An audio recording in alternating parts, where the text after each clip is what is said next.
माननीय खड़गे साहब ने दो तीन विषय उठाए हैं। खड़गे साहब ने दो तीन विषय उठाए हैं। एक विषय उनका कि तेल के दाम कम होने से सारा का सारा जो पैसा बचता है उसका क्या हुआ।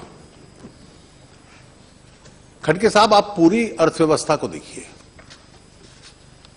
जो तेल के दाम का कम होने का लाभ हुआ,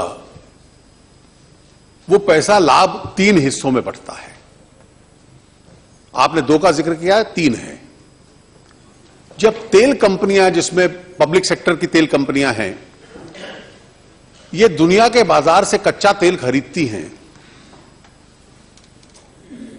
तो उन फ्यूचर परचेजेस में आरंभ में, क्योंकि एक कल्पना नहीं थी कितना घटेगा, उनका घाटा हुआ। किस प्रकार का घाटा हुआ? उन्होंने $80 के हिसाब से तेल बुक किया और खरीदा, और जब तक बांटना शुरू किया, बेचना शुरू किया, तो वो $60 कीमत आ गई थी। एक स्थिति ऐसी थी कि इन कंपनियों का लगभग 30,000 करोड़ का घाटा था। वो इनकम टैक्स बढ़ाने से या कोई और टैक्स बढ़ाने से पूरा करना है क्या?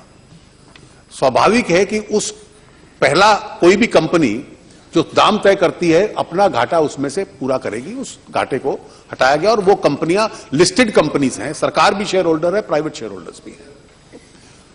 उसका एक बड़ा हिस्सा हर 15 दिन बाद तेल कंपनियां उसका समीक्षा करती हैं। हर महीने की अंतिम डेट को और मध्य में हर 15 दिन बाद उसकी नई कीमत की घोषणा करती हैं। बढ़ता है तो बड़े का लाभ मिलता है, घटता है तो वो जिम्मेवारी प्लीज वो उपभोक्ता को जाता है। तो जो 80-82 रुपए तक था, वो 58-57 आया। कुछ राज्य सरकारों ने भी, जिसमें हर राजनीतिक दल की सरकार है, क्योंकि राज्यों को एक नुकसान भी हुआ। मैं राज्यों की तरफ से यह कह रहा हूं कि राज्य एड वैलोरम परसेंटेज के हिसाब से वैट लेते थे। जब दाम घटा तो उनका परसेंटेज कलेक्शन कम हो गया। तो कई राज्यों ने, जहां आपकी पार्टी की भी सरकारें हैं, उन्होंने अपना वैट बढ़ाया, तो उन्होंने भी इसका लाभ उठाया। कम से कम राज्य सरकारें भी उस पैसे का प्रयोग किसी व्यक्तिगत जेब में नहीं डालती, वो भी जनता के लिए करती हैं। जो केंद्र सरकार के पास आया, उसका एक छोटा हिस्सा सेस के रूप में या एक्साइज के रूप में, वो सारा का सारा पैसा हम लोगों ने जो इंफ्रास्ट्रक्चर में ज्यादा खर्चना था, क्योंकि इंफ्रास्ट्रक्चर में खर्चने से रोजगार भी बढ़ता है, अर्थव्यवस्था भी बढ़ती है, जीडीपी भी बढ़ती है।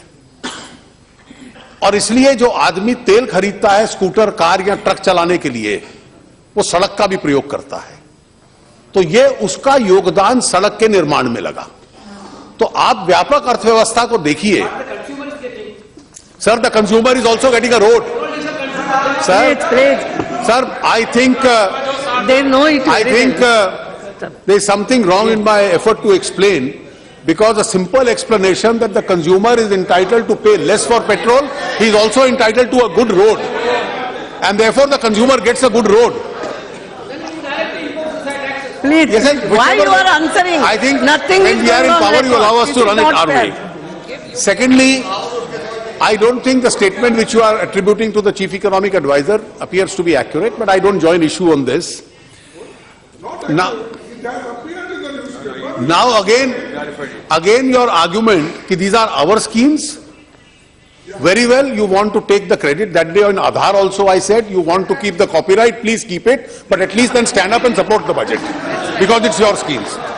The very fact that you say I will still oppose it means you have some doubts or you have changed your views, or where you stand on issues depends on which side you sit on.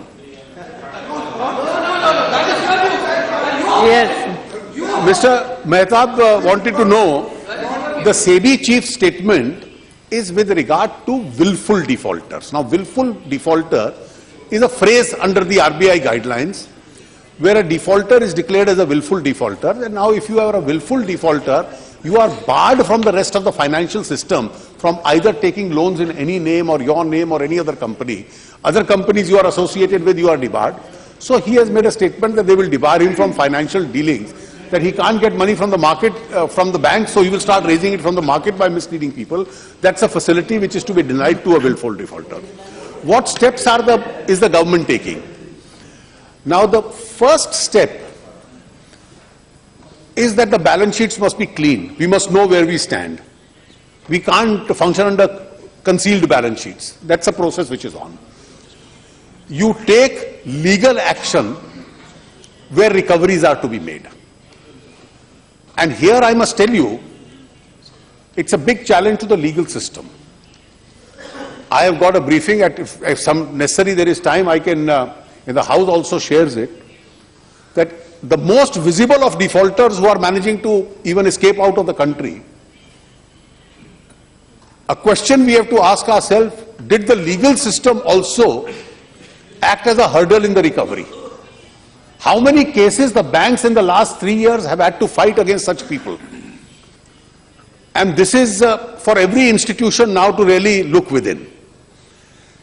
Besides that, these tough measures like declaration of willful defaulters, then you have a very strong mechanism, the SDR mechanism with the banks, whereby the banks can take over the shareholding of the company. They can compel you to sell the asset. They can bring a new promoter on. So the pressure on some of these people who have not succeeded to induct in more liquid managements, and these days you must be reading in the newspaper that some of the units are being sold, some of the companies, to persons who are in a position to induct money so that the banks itself could be returned. Then sectoral concerns that I've just explained, highways, steel, sugar, power, you have to address the cause of the illness as far as the sectors are concerned. And lastly, my appeal to this House,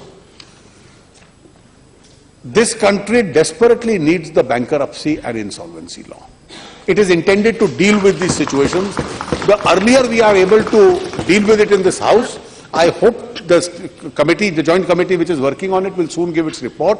And in the second half of the budget session, that gives you the power when the company is sinking to take over the management, to even transfer the management so that the incompetent and the failed can exit, the jobs can be saved, and the more competent can come in and run the company. So you need a mechanism of this kind. These are the steps which we have taken. With these observations, Madam, I commend the bill.